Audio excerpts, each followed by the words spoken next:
All right, so this is a trick that I call Beliminated.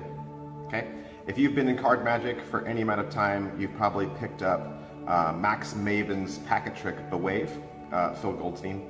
The trick itself is a self-working 1-2-3 punch, but it forced me to wonder, is there anything else I can do with these cards? Could I perform the Wave in another way? So here's my offering to turn that classic packet trick into a trick with a full deck of cards. And so what you're going to need is you're going to need your Bewave gimmick, okay? And it is 4 cards, okay? And you find out whatever back is on your Bewave gimmick, and then make sure you have a full deck of cards that matches the back side, okay? So that's what you need for your props. All right, so here's how you're going to do your setup. First thing you need to do is go through the deck of cards and remove all the queens, right? This is a trick with queens. It's a find the queen kind of effect. So you have to remove all the normal queens, okay? So they're all gone. Second thing you need to do is you need to pull out one indifferent card. That's going to be the face card on the bottom of the deck. It could be any random card. I pick a spot card, okay? Then you're going to need to put your queen Bewave gimmick down on the base of the deck, and then the next 3 blank cards. So just know you'll have to make a special notation to remember which end is which, okay? So on the Bewave gimmick, your queen has 2 different ends, and so I'm going to remember that the queen of hearts is facing towards the spectator. You're going to put your blanks right there, put your indifferent card right there, roll it over, and you're good to go. For the sake of this trick, I don't have a spectator, so I'm just going to play off of you, and we'll just pretend that you're the spectator in the situation, okay? Okay, so the first thing you're going to do is you're going to pull the deck of cards out of the card box, okay? And either through just doing a spread, or by just counting down with your pinky, you're going to get a break on the bottom 4 cards. Now note, this will be the indifferent card and the 3 blanks. The queen gimmick will still be with the deck, okay? So you're not getting a break on your queen gimmick, you're getting a break on the 4 cards below it. Okay, so once you have your break, you're going to have your spectator select 4 cards. And you're going to do this by fanning through the cards like this, okay? And you're going to do the Vernon Strip Out edition. You can find that in 10 Card Problems. It was released in 1932.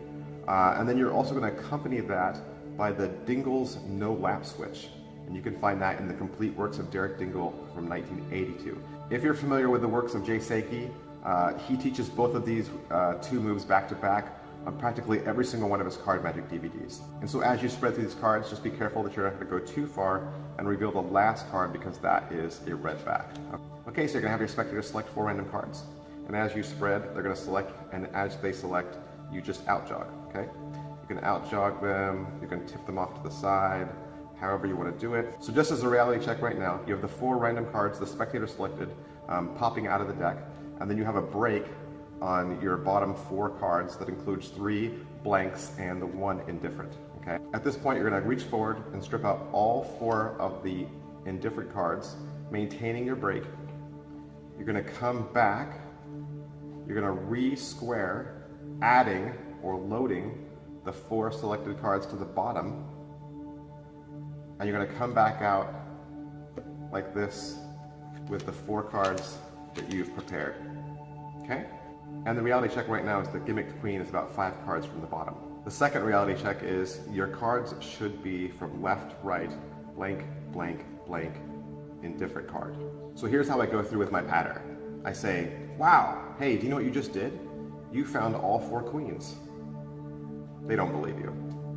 You don't believe me, do you? Yep, the odds of successfully doing that are about 730 to 1. But let's pretend anyway that you did it. It just sounds cooler.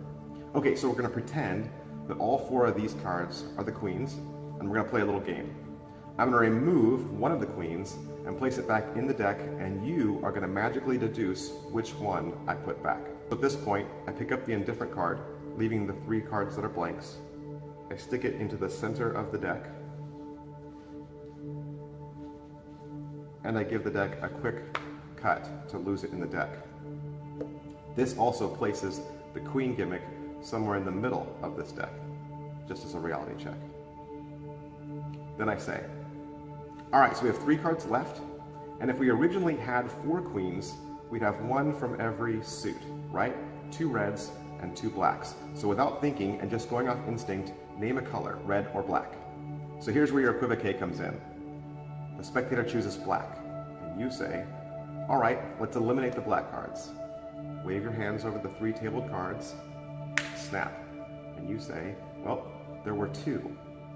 You move any 2 cards aside, and you say, that means the card returned to my deck was red, and you have 1 red card right here.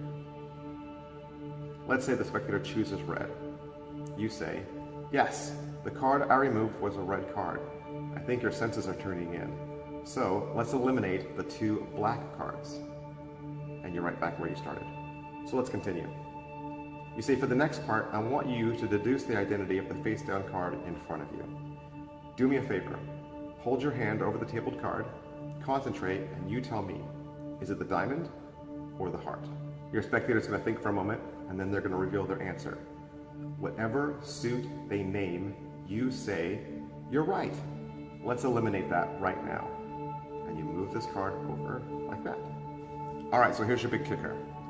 You say, now, I know you didn't believe me earlier when I said that you picked all 4 queens, but you did correctly pick the queen of whatever it was. And to prove it, I want to show you something. Move these 3 cards closer to the spectator. They're going to be kind of off camera for you right now.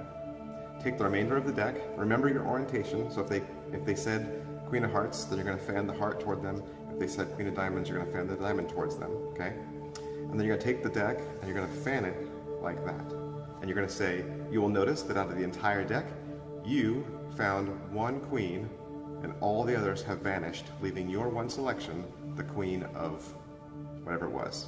They'll be able to look through the entire deck and only see 1 queen. Now, that's a pretty good trick right there, but what are they going to do? They're going to dive for these cards, aren't they? And that's your second kicker. They're going to dive for these cards, pick them up to prove that they picked the other queens, and they're going to be blank. That's a pretty good second kicker and a really great way to put the wave into a regular deck of cards. All right, so that is my trick, Beliminated. Tell me what you think in the comments below, and maybe you've got some ideas to improve it, make it better, or maybe you have your own routine surrounding Phil Goldstein's famous trick. See you later.